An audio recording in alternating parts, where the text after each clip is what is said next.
प्यारे बच्चों, class 9th और 10th में अब हम वृत्त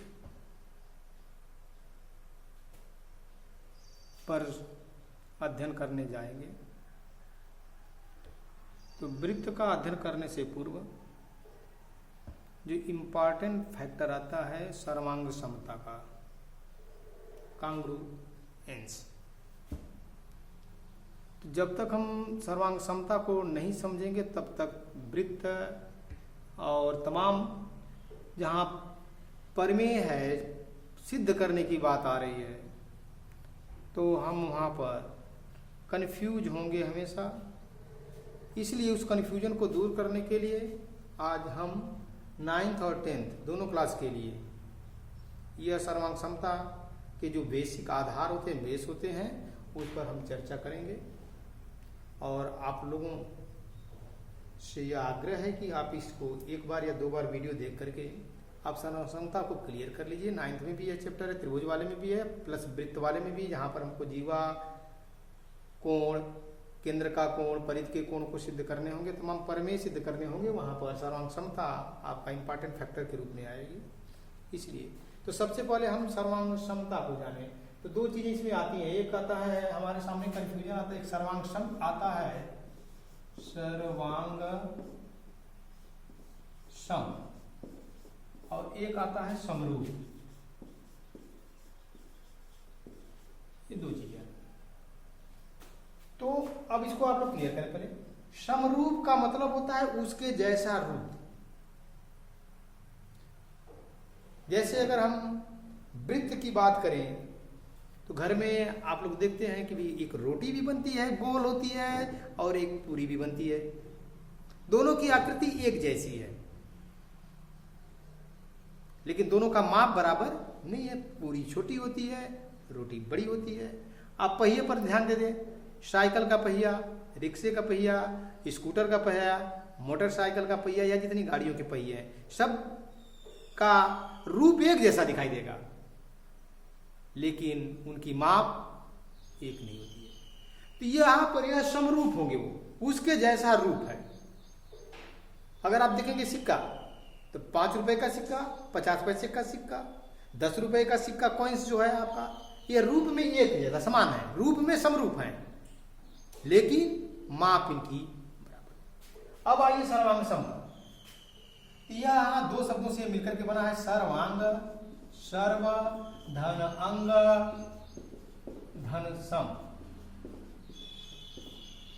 सर्व माने सभी, अंग माने भाग, सम माने समान। तो जिन दो आकृतियों की प्रत्येक पार्ट्स, प्रत्येक भाग समान हो, वे दोनों आकृतियां सर्वांग सम कांग्रुएंट कही जाएंगी।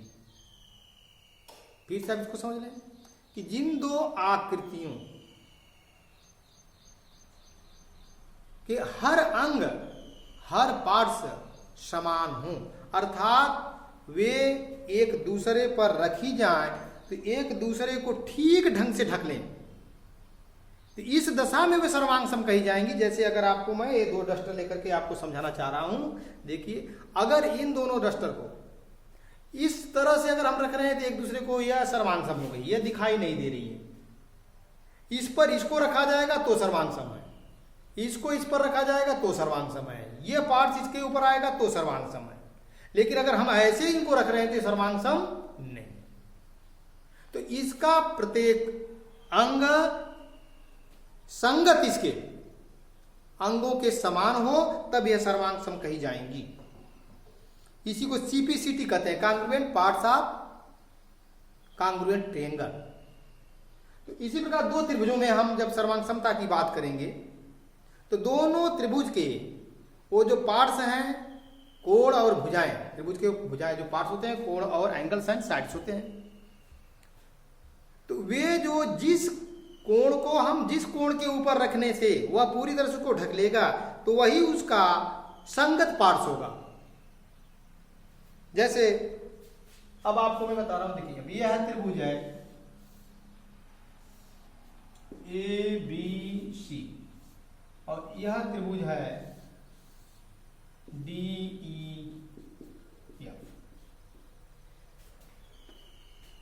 अब इसको हमको देखना है कि इसकी कौन सी भुजा इसकी किस संगत भुजा के बराबर है। अगर यह भुजा इसके बराबर है तब यह इसका सीपीसीटी कहलाएगा। यह कोण अगर इसके बराबर है तो यह कोण इसका संगत कहलाएगा। यह भुजा इसके बराबर है तो यह इसके संगत कहलाएगी, और यह जो है तब इसके ऊपर हो जाएगी, यह इसके ऊपर आ जाएगी। तो यह तभी सर्वांग सम होगा कि जब यह पार्ट, यह साइड इसके ऊपर पड़ेगा, यह भुजा इसके ऊपर पड़ेगी और यह कोण इसके ऊपर पड़ेगा, तभी सर्वांग सम होगा, तभी यह एक दूसरे को पूरी तरह से ढकेंगे। अब सर्वांग समता के आधार पर हम आपसे चर्चा करेंगे।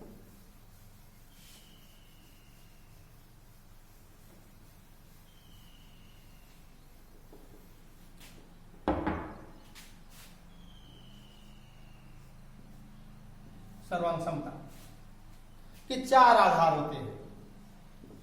पहला होता है यस ए यस, यानी साइड एंगल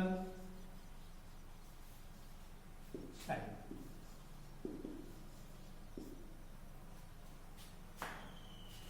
भुजा कोण भुजा। तो दो त्रिभुजों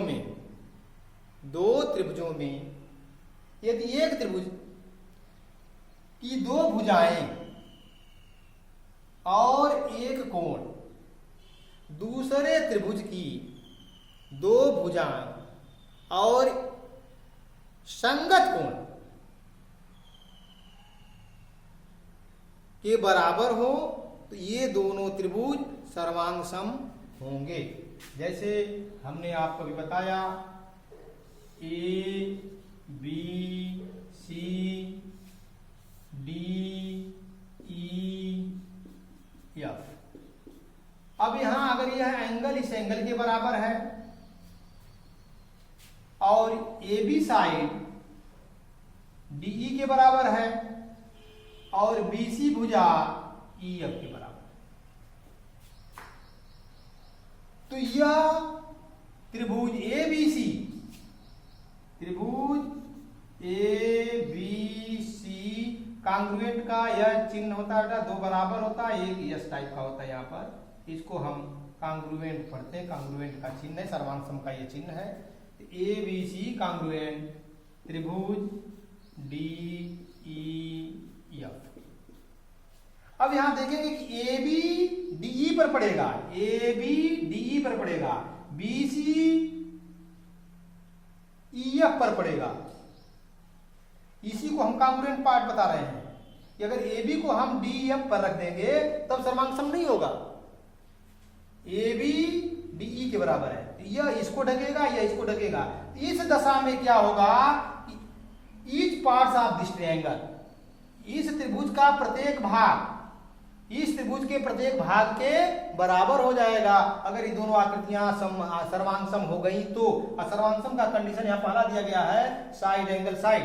तो अगर ये साइड एंगल साइड ये तीन चीज हमको मिल गई तो दोनों त्रिभुज सर्वांग सम हो जाएंगे। इसके बाद यह पार्ट इसके बराबर हो जाएगा एंगल, यह एंगल इसके बराबर हो जाएगा और ये भुजा इसके बराबर हो जाएगी। केवल इतना कंडीशन पाने के बाद यस ए यस, यस ए यस, किसी त्रिभुज की दो भुजा और उनके बीच का कोण, दो भुजा और उनके बीच के कोण के संगत बराबर हो तो दोनों त्रिभुज सर्वांग सम होते हैं। पहला दूसरा आधार ए एस से एंगल साइड एंगल कोण भुजा कोण, यानी एक त्रिभुज की एक भुजा और दो कोण, एक भुजा और दो कोण, एक भुजा साइड दो कोण दूसरे त्रिभुज के एक भुजा और दो कोण के संगत बराबर हो तो दोनों त्रिभुज सर्वांग सम होंगे।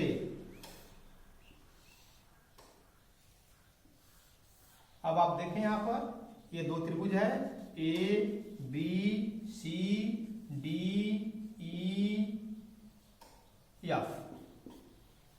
अब आपकी शर्त के अनुसार एंगल, एक एंगल इसके बराबर, साइड कोई एक साइड, अगर इस साइड को ले रहे हैं इस साइड को ले लिया हमने,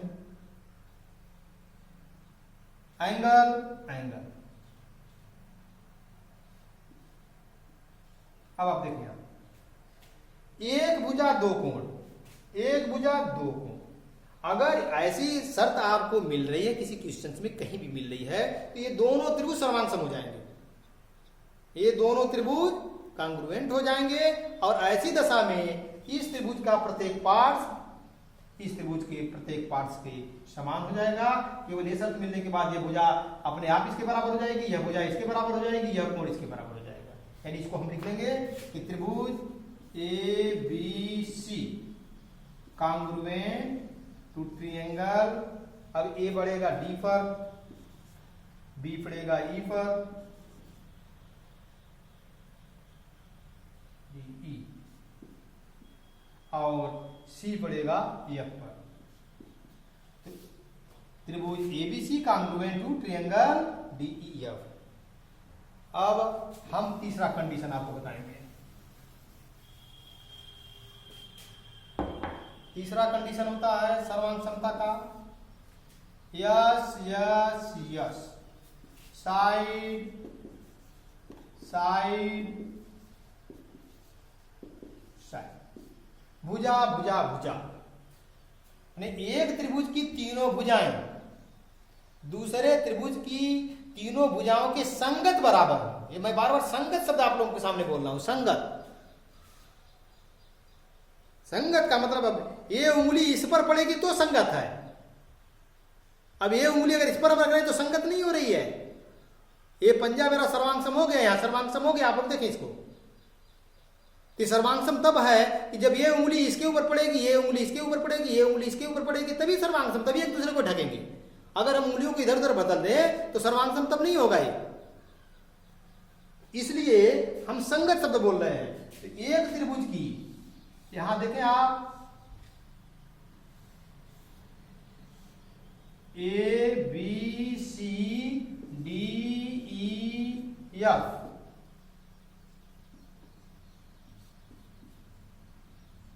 अब देखें आप, साइड, यह साइड इसके बराबर है, यह साइड इसके बराबर है, यह साइड इसके बराबर है।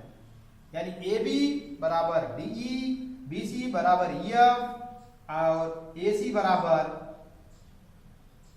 DF। तो अगर ऐसी दशा आपको मिल रही है तो ये दोनों त्रिभुज सर्वांगसम हो जाएंगे। और किस आधार पर होंगे कि यस यस यस आधार पर होंगे। तब क्या होगा, इसके प्रत्येक कोण भी बराबर हो जाएंगे। तो आपका हो जाएगा त्रिभुज ABC congruent to triangle DEF। आधार क्या इसका है, यस यस यस आधार। इस आधार पर ये दोनों त्रिभुज सर्वांगसम होंगे। अब आपका चौथा कंडीशन है RHS। RHS, R का मतलब राइट होता है, H का मतलब हाइपोटीनियस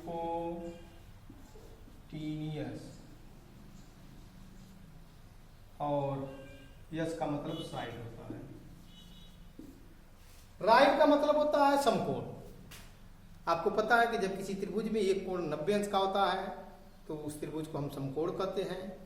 तो समकोण त्रिभुज में, तो दो समकोण त्रिभुजों में यदि 90 अंश का काम हो गया, जब समकोण हमने कह दिया तो 90 अंश का काम हो गया, राइट हो गया काम। हाइपोटीनियस साइड, कर्ण और एक भुजा दूसरे त्रिभुज के कर्ण और संगत भुजा के बराबर हो तो दोनों त्रिभुज सर्वांगसम होते हैं। अब देखें यहां पर ये राइट एंगल है, यह भी राइट एंगल है, ABCDEF,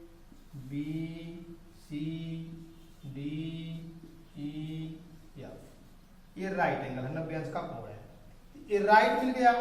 हाइपोटीनियस, ये हाइपोटीनियस है, और कोई साइड ये भी अगर डी के बराबर है या बी सी ई एफ के बराबर है, अगर यह इसके बराबर है तो आपको मिल गया यहां पर right hypotenuse side, right hypotenuse side.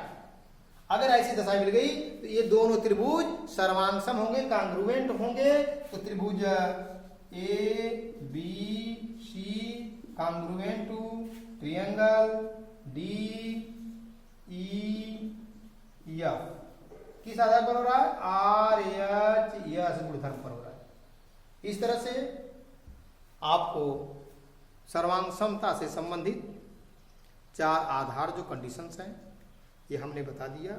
इसका इम्पॉर्टेंट रोल है आपके ज्योमेट्री में और हर जगह आपको सर्वांग समता से सामना करना पड़ेगा।